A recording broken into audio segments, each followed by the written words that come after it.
Hey folks, this is Mr. Blue. Sorry for the slow uptake. My computer's very old and very slow. Since I have a favorite sitcom,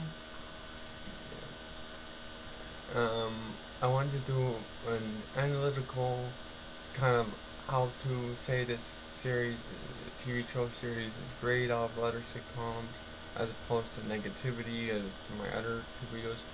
This video will use videos from the actual sitcom, be it if it gets copyright striked or not, I don't care. Let's get ready. Sitcoms are nothing new. Full House are one of the shows with the quick fix happening, slight orange to the side. There's the birth of the classic 20-year-old lifestyle to date with the Friends sitcom in the mid-90s, and then my ultimate favorite, which will always be my heart, I Met Your Mother. Many have done videos on how Ted is a despicable character. The episode I'm going to analyze is a testament to the show. The show does have every archetype of a friend in the show, but it goes beyond that. Ted becomes the player, Barney settles down, Marshall and Lily, they're the ultimate equivalent of all the ingredient part of couple relationships most people would like to go on. Robin Scherbatsky is the flip on this Canadian archetype stereotype we often are portrayed in media, while they still continue to have running gags making fun of the Canadian culture while still embracing it at the same time, therefore cancelling it out. And there's a running gag of the series. And a long running gag with Barney saying the word legendary. The show plays out like an early 2000s rom-com, but the big moment in those movies where things flip on the head is the series finale. The episode that proves the testament of this series is Season 8, episode... I don't remember the exact number, but I remember the name of the episode. The Time Traveler. That's the episode I recommend watching way before any of the other episodes and going back to the first season. It's the most impacting episode in this show. No matter how life's been, I've always gone back to this episode.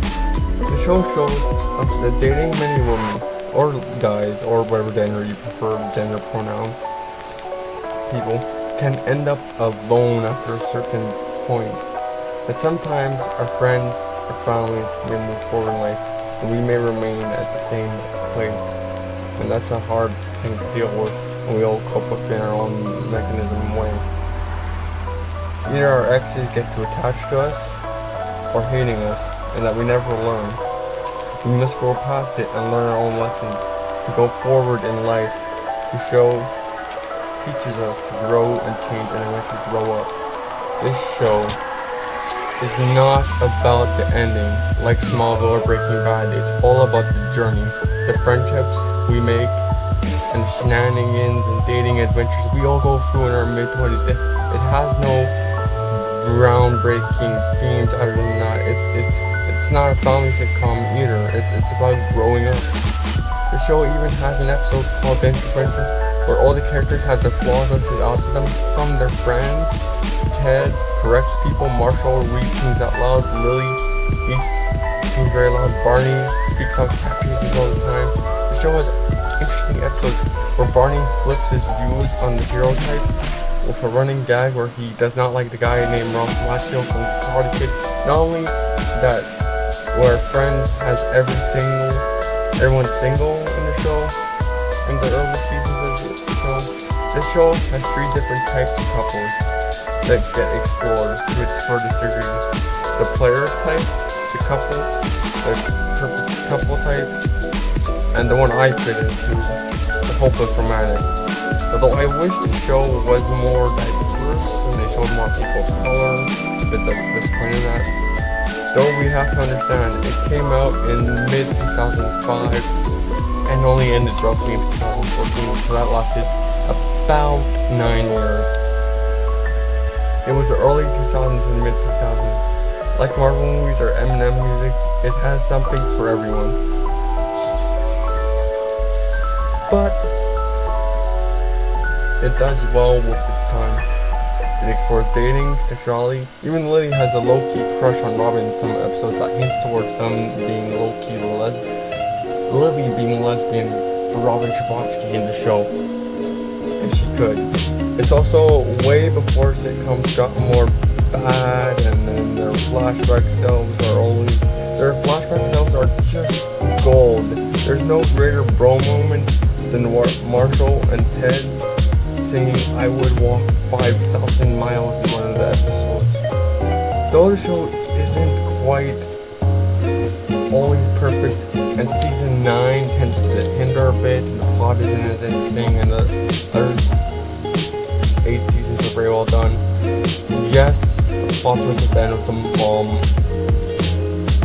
was a little disappointing. We kind of knew by a certain point, because the show was hinting towards it, that the ending was going to end a certain way. They kind of destroyed it with him going back to Robin Scherbatsky, but it does make sense within the series, playing by sitcom TV show rules.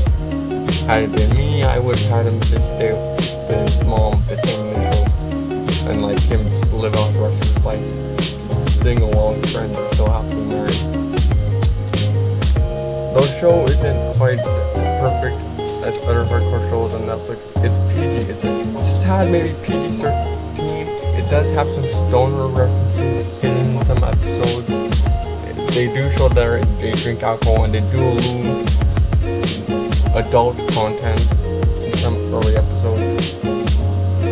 But they never really grow any weight. They stay mostly the same. There's only minor differences in their age, but it's an amazing show. This show is like the film.